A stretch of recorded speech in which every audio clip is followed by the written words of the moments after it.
Assalamualaikum warahmatullahi wabarakatuh. Salam sehat untuk sobat belajar dimanapun Anda berada. Kali ini izinkan saya untuk berbagi baik dengan menyajikan koneksi antar materi modul 1.4, yaitu budaya positif. Perkenalkan, nama saya Sangga Jumbuhan Kejora, calon guru penggerak angkatan 7 Kota Malang, SMK Negeri 5 Malang. Kita langsung masuk ke dalam modul 1.1, yaitu filosofi pendidikan menurut Ki Hajar Dewantoro. Pendidikan menurut Ki Hajar Dewantoro adalah pendidikan yang memerdekakan dan berpusat pada siswa. Pendidikan yang memerdekakan memiliki dampak yang luar biasa hebatnya pada psikososial anak dalam menerima pembelajaran di dalam kelas. Siswa dapat mengekspresikan dan menuangkan sebebas-bebasnya dalam mempelajari sebuah ilmu dengan segala yang melatar belakanginya. Yang kedua, pendidikan menuntun. Pendidikan bukan memberi tapi menuntun. Setiap anak sudah dibekali oleh Tuhan sesuai keunikan dan kelebihan masing-masing. Tugas guru adalah menebalinya agar kemampuan bawaan dasar sang anak dapat muncul ke permukaan dan anak sadar bahwa kemampuannya ada di bidang tersebut untuk lebih dikembangkan dan ditajamkan. Yang ketiga adalah kodrat alam dan kodrat zaman. Setiap anak terlahir membawa keunikan tersendiri, tidak ada yang sama, bahkan kembar siam pun. Mereka pasti berbeda ketika diidentifikasi mendalam.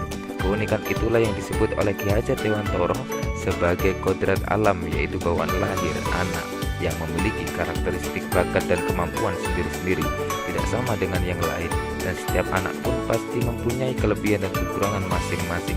Kodrat zaman adalah kondisi yang sekarang dan anak akan alami nanti di masa depan. Guru mempunyai peranan penting untuk membekali keterampilan kepada siswa agar mampu menyesuaikan kompetensinya di masa depan agar dapat hidup, berkarya, dan menyesuaikan diri dengan zamannya. Penerapan untuk mewujudkan pemikiran Ki Hajar Dewantoro di dalam kelas. Yang pertama adalah mengenali siswa sesuai dengan bakat dasar dan budaya sosialnya dengan menggunakan pendekatan asesmen diagnostik. Yang kedua adalah memfasilitasi dan melakukan pembiasaan pendidikan karakter secara berkelanjutan. Yang ketiga, merancang pembelajaran yang berpusat pada siswa. Yang keempat, merancang pembelajaran yang interaktif, menyenangkan, dan berpusat pada siswa. Yang kelima, memfasilitasi siswa dalam mengembangkan potensi kreativitasnya sesuai bakat dan minatnya. Yang keenam, menerapkan pembelajaran berbasis budaya lokal dan mengintegrasikan setiap pembelajaran dengan penerapan profil belajar Pancasila. Kesimpulan, setiap anak diciptakan berbeda dan mempunyai keunikan masing-masing. Pendidikan haruslah memerdekakan dan menyenangkan. Yang ketiga, pendidikan itu menuntun, bukan menuntut. Yang keempat, guru bertugas untuk menebali laku murid untuk mencapai apa yang dia cita-citakan sesuai kodratnya. Yang kelima, pembelajaran haruslah berpusat pada siswa. Yang keenam, guru harus berperan sebagai among untuk mengantarkan muridnya menjadi manusia seutuhnya dan masyarakat yang selamat dan bahagia. Yang kedua, nilai-nilai guru penggerak. Modul 1.2. Peranan nilai sangatlah penting dalam kehidupan tingkah laku sehari-hari. Maka rasanya penting bagi seorang guru penggerak untuk bisa memahami dan menjiwai nilai-nilai dari seorang guru penggerak. Maka nilai-nilai guru penggerak adalah berpihak pada murid. Yang kedua, mandiri, reflektif, inovatif, dan kolaboratif. Lalu peran guru penggerak. Yang pertama adalah menjadi pemimpin pembelajaran. Yang kedua adalah menjadi coach bagi guru lain. Yang ketiga, mendorong kolaborasi. Yang keempat, mewujudkan kepemimpinan murid atau student agency. Dan yang kelima adalah menggerakkan komunitas praktisi. Di masa mendatang, guru penggerak diharapkan dapat memainkan peran-peran memimpin perubahan dalam ekosistem pendidikannya masing-masing. Kepemimpinan seorang guru tentunya akan lebih maksimal jika memiliki keterampilan atau kompetensi yang sesuai dengan tujuan pendidikan yang diharapkan. Lalu profil pelajar Pancasila. Dari nilai dan peran guru penggerak, maka tujuan utama kita adalah mencetak generasi penerus bangsa, yaitu murid-murid yang tujuannya dapat menjadi seseorang yang berprofil belajar Pancasila. Maka ada 6 profil belajar Pancasila. Yang pertama adalah beriman, bertakwa kepada Tuhan Yang Maha Esa dan berakhlak mulia. yang kedua berkebinekaan global, yang ketiga bergotong royong, yang keempat kreatif, yang kelima bernala kritis, dan yang keenam adalah mandiri. Visi guru penggerak. Modul 1.3, pendekatan inquiry apresiatif yang biasa disebut dengan IA, pendekatan manajemen perubahan yang kolaboratif dan berbasis kekuatan. Inquiry apresiatif menggunakan prinsip-prinsip utama psikologi positif dan pendidikan positif. Pendekatan IA percaya bahwa setiap orang memiliki inti positif yang dapat memberikan kontribusi pada keberhasilan. Inti positif ini merupakan potensi dan aset organisasi. Dengan demikian, dalam implementasinya, IA dimulai dengan menggali hal-hal yang positif, keberhasilan yang telah dicapai dan kekuatan yang dimiliki organisasi, sebelum organisasi menapak pada tahap selanjutnya dalam melakukan perencanaan perubahan. Di sekolah, pendekatan IA dapat dimulai dengan mengidentifikasi hal baik yang telah ada di sekolah, mencari cara agar bagaimana hal tersebut dapat dipertahankan, sehingga kelemahan, kekurangan, dan ketidakadaan menjadi tidak relevan. Berpijak dari hal positif tersebut, sekolah kemudian melaraskan hal positif atau kekuatan tersebut dengan visi. Tahapan identifikasi dan penentuan visi. Yang pertama adalah karakter. Identifikasi karakter yang paling tebal dari siswa untuk dikembangkan. Kemudian merumuskan visi, menentukan visi guru dengan korelasi visi lembaga.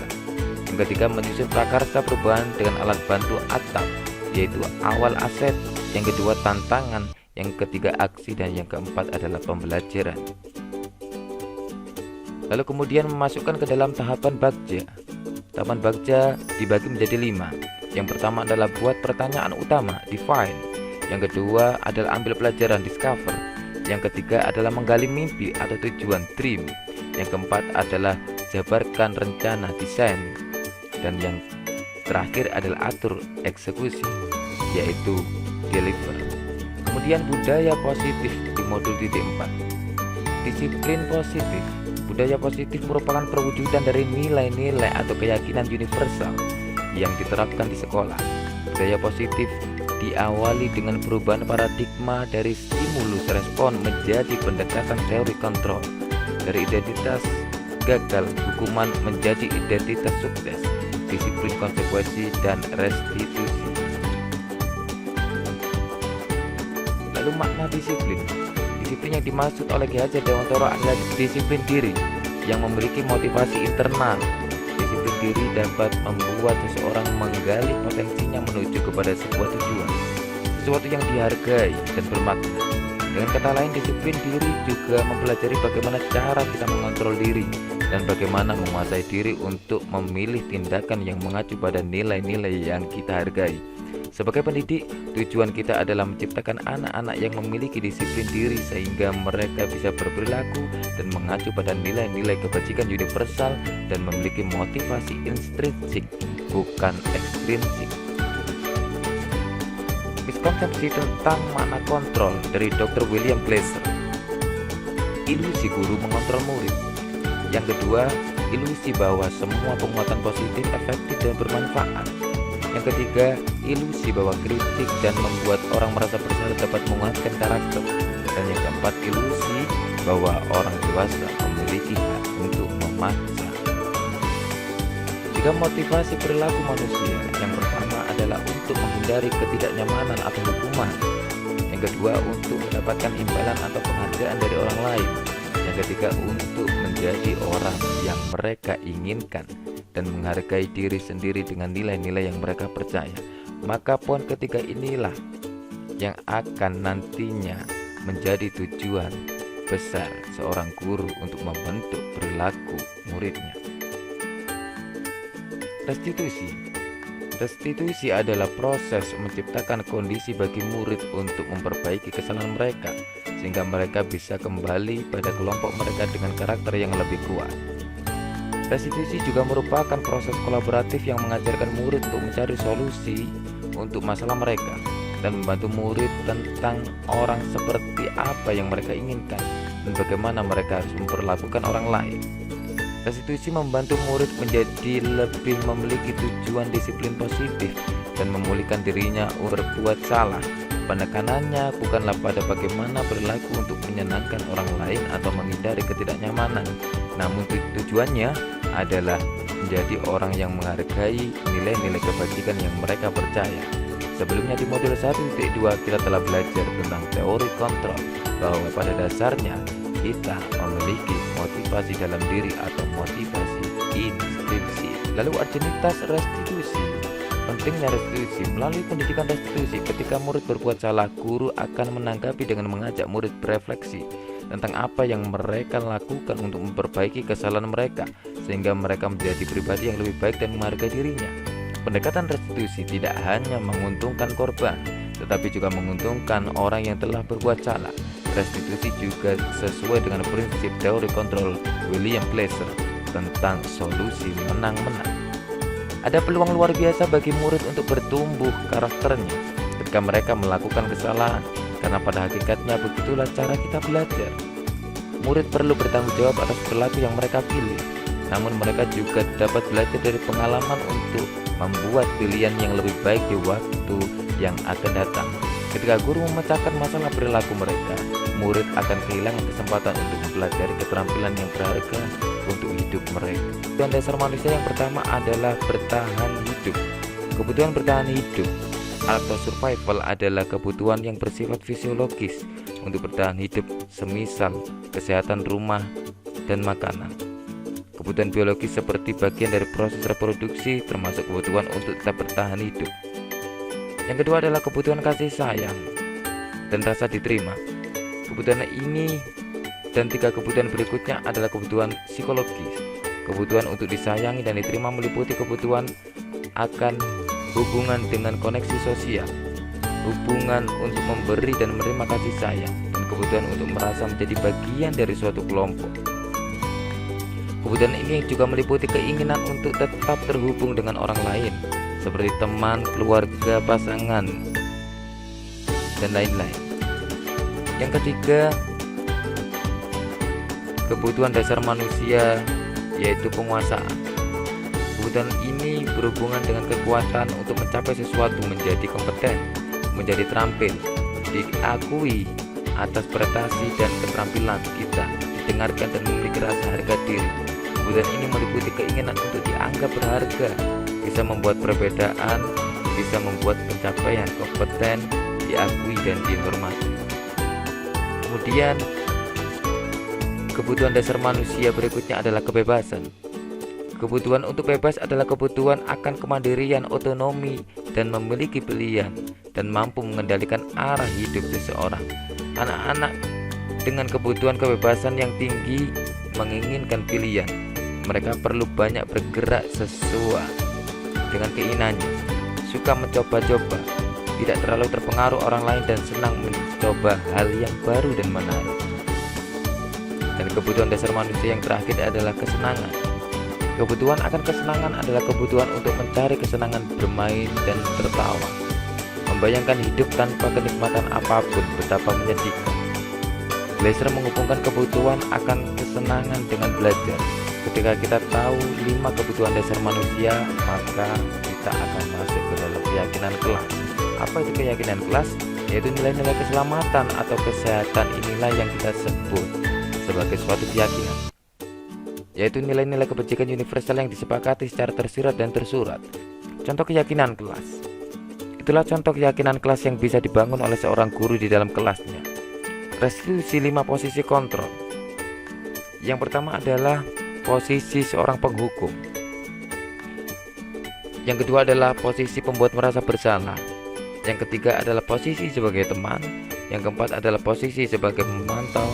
Dan yang kelima adalah posisi sebagai manajer. Di masa mendatang, guru penggerak diharapkan dapat memainkan peran-peran memimpin perubahan dalam ekosistem pendidikannya masing-masing. Kepemimpinan seorang guru tentunya akan lebih maksimal jika memiliki keterampilan ataupun kompetensi yang sesuai dengan tujuan pendidikan yang diharapkan. Bila kita menginginkan murid-murid kita menjadi manusia yang merdeka, mandiri, dan bertanggung jawab, maka kita perlu mengacu kepada restitusi yang dapat menjadikan murid kita seorang manajer bagi dirinya sendiri. Di manajer, murid diajak untuk menganalisis kebutuhan dirinya maupun kebutuhan orang lain. Di sini penekanan bukan pada kemampuan membuat konsekuensi, namun dapat berkolaborasi dengan murid bagaimana memperbaiki kesalahan yang ada. Bisa jadi dalam praktek penerapan disiplin sehari-hari kita akan kembali kepada posisi teman atau pemantau karena murid yang ditangani belum siap diajak untuk berdiskusi atau diundang melakukan restitusi. Namun perlu disadari tujuan akhir dari 5 posisi kontrol seorang guru adalah pencapaian posisi manajer, di mana di posisi inilah murid dapat menjadi pribadi yang mandiri, merdeka dan bertanggung jawab atas segala perilaku dan sikapnya, yang pada akhirnya dapat menciptakan lingkungan yang positif, nyaman, dan aman. Mewujudkan budaya positif dengan aksi nyata. Perencanaan aksi nyata berkolaborasi dengan seluruh warga sekolah, baik murid, teman, guru, dan kepala sekolah. Ayo guru penggerak, Anda adalah gerbang terdepan dalam mewujudkan insan generasi emas di 100 tahun Indonesia Merdeka 2045. Mari tergerak, bergerak, menggerakkan. Thanks for watching. Terima kasih telah menonton. Saya Sangga Jumbuhan Kejora. Salam guru penggerak, tergerak, bergerak, dan menggerakkan. Assalamualaikum warahmatullahi wabarakatuh.